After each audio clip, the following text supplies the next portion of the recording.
Welcome in to another episode of the Phoenix Truth Rising Show. Here to help you grow in the knowledge and wisdom of the truth, and the truth will set you free. With the best history lesson and spiritual insights on the planet, exposure of the Illuminati's plan of world conquest and control is the death knell to the New World Order. So we're going to get back into Phoenix Operator Owner Manual, your instructions for understanding your true oneness with God, and how to get through this time period. Sent by the hosts of heaven, Lord Jesus Sananda, Lord Michael, Saint Germain. And today we're going to get back into understanding your nature, the nature of your personal responsibility.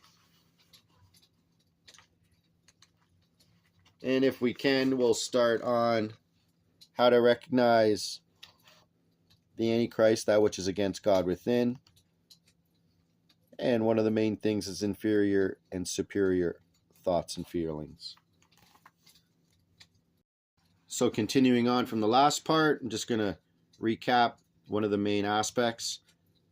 Earth, where we are now, this is a place given for you to attain spiritual perfection by learning and wisely following the laws given forth by God and creation.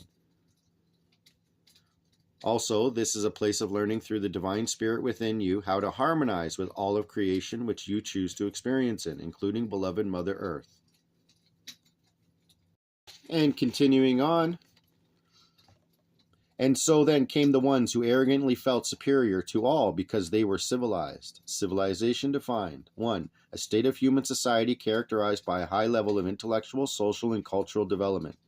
What about the development of true spiritual wisdom and perfection? Well, of course, the intellectual ones judge the importance of having a carefully prepared set of religious, not necessarily spiritual doctrines to guarantee for themselves the necessary degree of control, power, and dominance over their brethren in their created civilized kingdom. The native ones were despised, called primitive, and so were either forced to become civilized or be destroyed. Many of the ones who refused to surrender to the horror of the Antichrist were simply destroyed. The ones who survived were sorry to live in the spiritual poverty of modern civilization. Spiritual poverty, remember that. Now, many of the survivors have retained or regained the ancient spiritual teachings of balance and are working to reclaim their spiritually starved and lost brethren within this modern civilization. So, with the communion of the spirit of life within each of you, you must first wisely understand and follow the laws of balance, and secondly, you must wisely know where your responsibility begins and ends within the creation upon this wondrous orb. For example, you are responsible for the instinctual nature of the wild animal, reptile, and bird kingdoms. Of course not. For example, are you responsible for the instinctual nature of the wild animal, reptile, and bird kingdoms? Of course not. Are you responsible for the nature of the natural minerals, grasses, shrubs, and trees? Of course not. But are you responsible to those in the animal kingdom whom you have domesticated either for food, clothing, or pets? Of course you are. Is it wrong to have domesticated these animals? Not necessarily. It is just a fact that you have done so. Therefore, you are responsible for the care and personal tending of the domesticated animals, such as cows, sheep, horses, chickens, birds, cats, and dogs, which you possess. Is it wrong to kill an animal for food? No, but why do you kill creatures, call it sport, and then brag to your brothers about what a wondrous killer you are? We would call this selfish, malicious killing. Do you see? There is a difference. Right now, if you have plenty of domestic animals such as cow, pigs, and sheep available for food and clothing, then why need you also kill the wild creatures? Often in these times, because the human has stolen their kingdom for cities, suburbs, agriculture, and golf courses, he has then offered them a small reserve. And when they cross over or overpopulate their reserve, he must then bring balance and kill these excess animals, just as was done with your native brethren. You civilized and destroyed their kingdom, and then offered them undesirable to you reservations to live upon, separate from civilization. You must understand that God gave you the animals for food and clothing, if you so choose and need them. He gave you the wondrous vegetables and herbs and plants for food, medicine, and wonderful taste for your survival and enjoyment. Do you give thanks and honor and appreciation every day to the animal, the plant, the vegetable, and God for sustaining you physically and spiritually?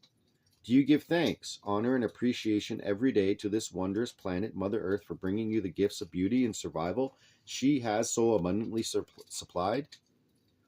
Let us discuss the care and tending of responsibilities of humans to their domestic pets. When you have a pet animal such as a cat or dog, this cat or dog is dependent upon you for his love, his care, and his food.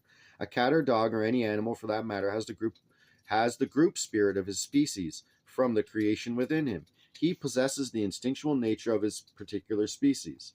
The animal, contrary to what many of you would like to believe, does not possess free will and the same degree of reasoning ability of human beyond his instinctual behavior.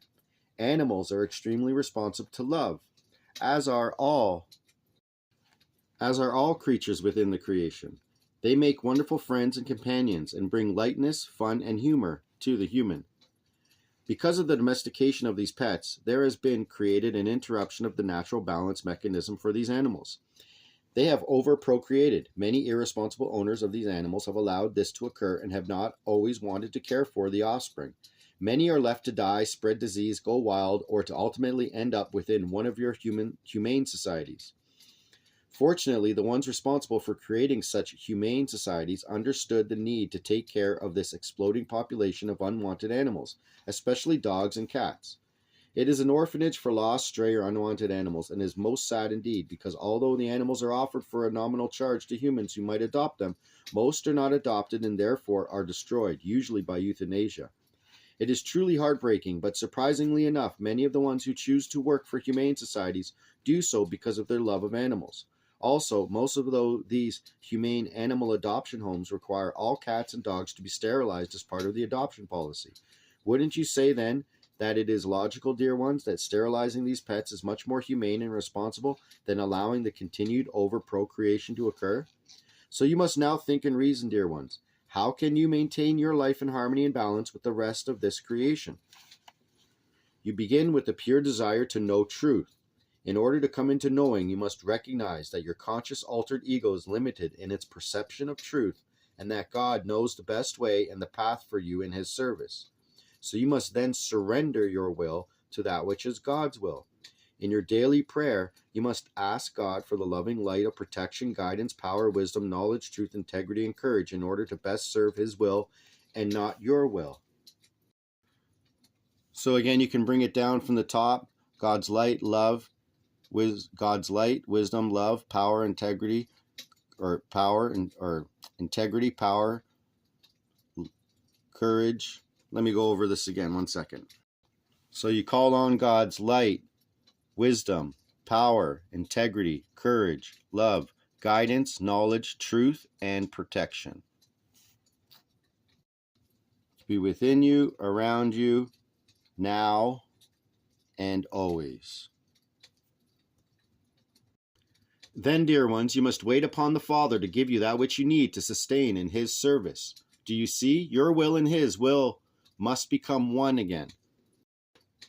For you ones who now see the truth and find your cup is full of the knowledge and wisdom given of the Father, you now also have the responsibility to pass the cup on to your brethren who will accept it.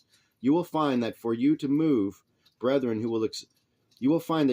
you to move on in your service, the cup must be passed. You therefore cannot hold it onto yourself, for it is full and must be emptied to again become full. You cannot sprinkle it haphazardly on all who come in your presence. It must be passed, and it must be